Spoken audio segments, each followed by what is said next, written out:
اس میں بہت سے لوگ اساتذہ ہیں، بہت سے مؤذنین ہیں، بہت سے ائمہ ہیں، بہت سے خطباء ہیں۔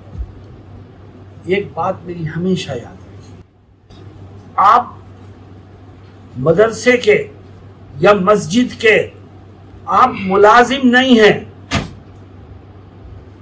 آپ ملازم نہیں ہیں، آپ خادم ہیں۔ ملازم اور خادم کا ایک فرق ہے جس کو ہم نہیں سمجھ پاتے۔ ملازم ٹائم دیکھ کر کے کام پر آتا ہے اور ٹائم دیکھ کر کام سے چلا جاتا ہے، لیکن جو خادم ہوتا ہے اس کے نہ کام کرنے کا کوئی وقت ہوتا ہے نہ کام سے اٹھنے کا کوئی وقت ہوتا ہے، وہ تو 24 گھنٹے کا خادم ہے۔ ہم دین کے خادم ہیں، ہم مدرسے کے ملازم نہیں ہیں۔ ہم دین کے خادم ہیں، ہم مسجد کے ملازم نہیں ہیں۔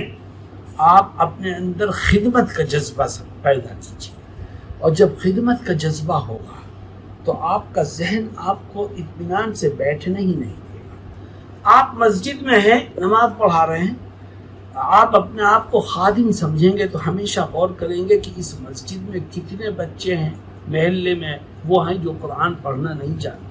حالانکہ آپ کی ذمہ داری نہیں ہے قرآن پڑھانے کی، لیکن آپ اپنے آپ کو دین کا خادم سمجھیں گے تو ہمیشہ اس تک و دو میں رہیں گے کہ محلے میں کوئی بڑا چھوٹا ایسا نہ رہے جس کو قرآن پڑھنا نہ آ جائے۔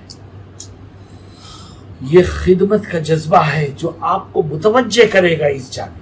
اور اگر آپ کا کام یہ ہوگا کہ وقت پر آئے وقت پر گئے، مہینہ پورا ہوا آپ نے تنخواہ لی اور اپنے گھر کی راہ لی، تو آپ ملازمت تو کر رہے ہیں، آپ دین کی خدمت نہیں کر رہے ہیں۔ آپ کو اپنی آنکھیں کھلی رکھنی چاہیے، آپ کو خدمت کرنی ہے، ملازمت نہیں کرنی۔ اور یاد رکھو، میں نے چھوٹی سی عمر میں کھلی آنکھوں دیکھا ہے کہ جس کے اندر خدمت کا جذبہ ہو گیا اس نے کبھی تنخواہ کو نہیں دیکھا، جس کے اندر خدمت کا جذبہ پیدا ہو گیا اس نے کمیٹی کے ذمہ داروں کی پیشانی پر پڑنے والی لکیروں کو نہیں دیکھا، جس کے اندر خدمت کا جذبہ پیدا ہو گیا وہ کبھی کسی سے متاثر نہیں ہوا۔ اسے خدمت کرنی ہے، تم تنخواہ دو تب بھی کرے گا، نہ دو تب بھی کرے گا، اس کا رب اسے دے گا۔ آپ اس بات کو ذہن میں رکھیے کہ ہمارے اکابر سے جن لوگوں نے فیض اٹھایا ان کی خوبی کیا تھی۔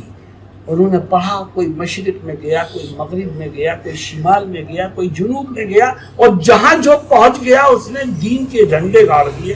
کیوں؟ اس لیے کہ خدمت کا جذبہ لے کر کے گئے تھے، ملازمت کی نیت سے نہیں گئے تھے۔ آپ کے اندر بھی خدمت کا جذبہ ہو۔